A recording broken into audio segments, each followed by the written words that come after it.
Hello, my name is David. Welcome back to my channel. Today we have the JFK Tag, which was created by very literary Carrie. She was kind enough to tag me in it when she made it, and I apologize for taking so long to get to this.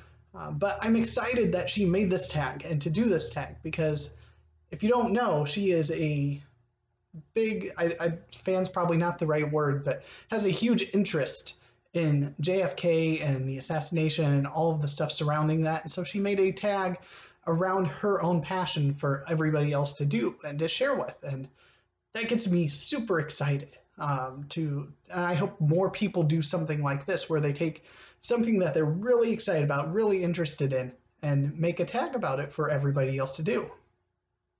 So let's dive into the 10 questions here. 10 of us and one more. Rose and Joe Sr. had a boat called 10 of Us to signify the 10 members of the Kennedy clan. With the birth of Ted, the family named another boat One More. What book with a large cast of characters would you recommend?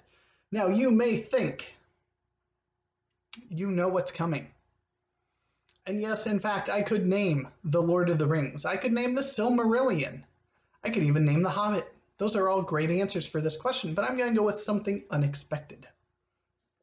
I'm going to recommend Les Morts d'Arthur by Sir Thomas Malory. Is a fantastic book for this prompt. There's a lot of characters, a lot of knights that will appear over the course of that book, and if that's not good enough for you, I've got a second recommendation. Not the entire works of Chaucer, but the Canterbury Tales in particular has a big cast of characters, even though Chaucer didn't get to fulfill his entire promise that he makes at the very beginning to where all of these people will get to tell multiple stories. It is still a fascinating feat of literature. Number 2, PT 109. What is your favorite book featuring a harrowing survival, rescue, or war story?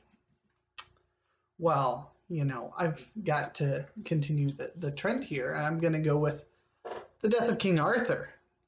This is translated by Simon Armitage. You know, it's King Arthur, it's his death, it's a grisly battle scene.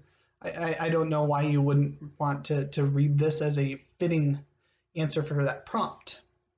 You could also go with The Lord of the Rings here, but as my second recommendation, I will go with The Forever War. I can't sing that book's praises enough. It is outstanding, and I think, yeah, you will enjoy it as well. Number 3, Addison's disease. What is your favorite book that deals with disease or the medical field? So I've got a volume here, Sir Gawain and the Green Knight, Patience and Pearl. In particular in here, Pearl is of interest to this question because it is the story about the poet and his daughter died at a very young age, too.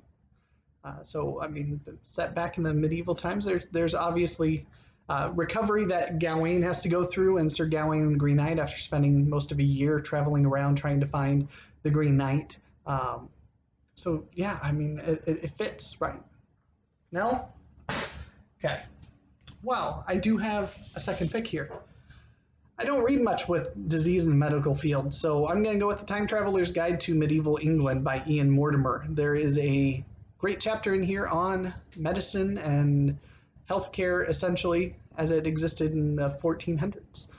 Very fascinating read. It'll be surprising some of the things that you would expect are really primitive when thinking back to this time, but really they had some really interesting and sophisticated stuff. Number 4, Camelot. What real or imagined dynasty would you like to read more about?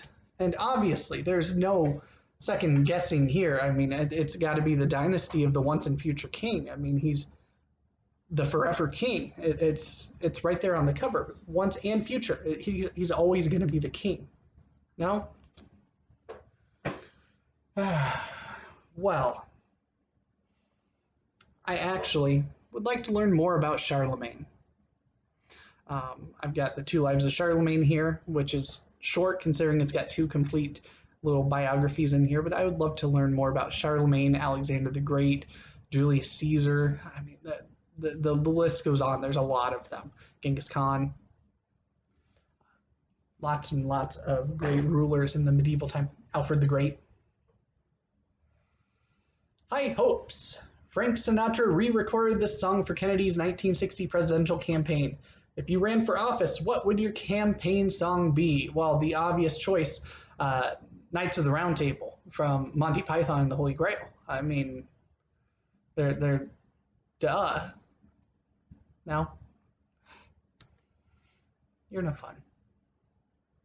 Okay, really, the choice I will make is an unusual one. I grew up playing Final Fantasy games, and I would choose Dancing Mad from Final Fantasy VI. If you've never listened to it, I'm going to have a link.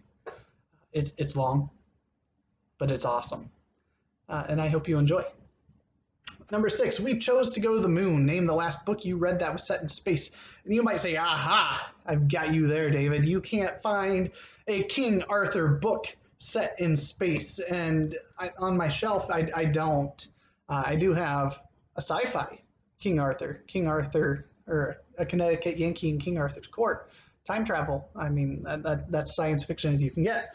But I can still say aha, because there is Legendborn, which I'm planning on reading sometime this year, which is a Arthurian spin on retelling. And in my upcoming short story collection that I'm working on and hoping to have out this year, or this month, the Nano Knights of Mars is a King Arthur on Mars. No? Okay. Well, I've got a lot of books that I have either just recently finished or am in the middle of that are set in space. We've got Ray Bradbury's The Martian Chronicles, 5-star read, fantastic book. We've got Hyperion by Dan Simmons, is outstanding. I have started A Princess of Mars by Edgar Rice Burroughs, and I'm currently slowly working my way through Green Lantern, The Sinestro Corps War. So all of those set in space, all being read and or finished over the course of this month. It's a sci-fi flavored early part of the month. So I've got it. There's 4 books for you right there set in space. Number 7, Coconut. The coconut shell JFK carved a rescue message on during the PT-109 incident was encased in plastic and used as a paperweight in the Oval Office. Do you have any neat desk items or mementos? And here, once again, you're going to be like, hey, I got you. You're not going to have anything, King Arthur. I mean, I've got the Grail and Excalibur right here. These are actually pieces out of a board game that I went to go grab. I don't keep mementos or any decorative stuff on my desk, so sorry. The most decorative thing are my books that I'm currently reading. But I would not be opposed to something Arthurian appearing on my desk at some point in time. Number 8, Scandal. What personal or political scandal would you like to read more about? Arthurian Romances by Chrétien de Troyes. I'm butchering his name. I don't know how to say it. It's French, and I don't know French very well. But I mean, this is the one that started Lancelot and his love with Guinevere. Scandal. No? Okay. Well, I don't think that you could call it a scandal, but I'd like to read more about Henry VIII.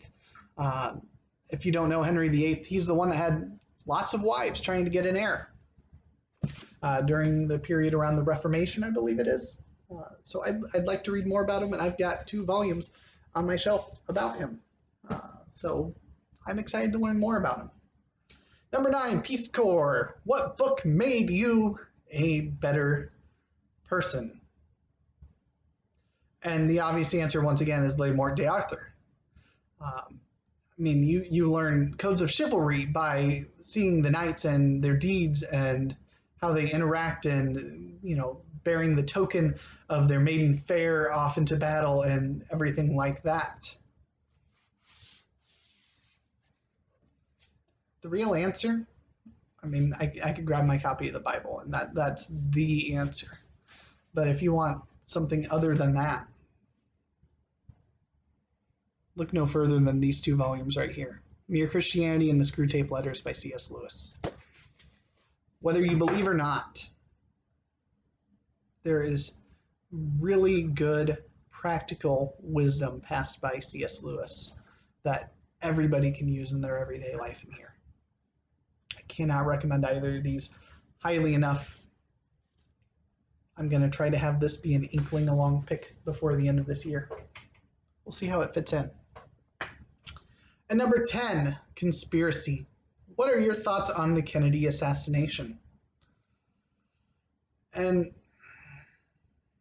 it was probably Morgan Le Fay. She probably cast an enchantment that allowed everything to conspire in the unexpected series of events. But honestly, I don't know. I don't know anything more than the vaguest of bare bone basics on the JFK scandal, much to my own failing. So, very literary, Carrie. I'm sure you're going to watch this at some point in time. Let me know. Where should I start? Give me 1 or 2 book recommendations. I'll go pick them up. I've got a couple that I think Steve Donahue recommended in one of his starter kit videos. I'm going to be looking at those as well. But I genuinely would like to fill that gap a little bit and be able to have some sort of an idea on how to answer this question better the next time around. So, that is the JFK tag. I'm going to tag 2 people. I have not looked to see if they have already done this or have been tagged in it. But I'm going to tag the great Michael K. Vaughan and his friend This Just In. But if you enjoyed this tag, please, let's take it up. I know Carrie tagged like 30 people. Let's keep this tag going around. Create your own. I may make a King Arthur one. I was thinking about doing just a medieval one, but I had fun kind of trying to think of King Arthur ways to make it all tie in on all 10 of these prompts. To have a little fun with it, and hopefully you got a little bit of a chuckle out of some of those absurd answers and, you know, big stretches to try to make them fit. So thank you for watching. Be sure to like and subscribe, and if you're not already subscribed to her, go subscribe to Very Literary Carrie. Her content is outstanding, and you will not regret doing so.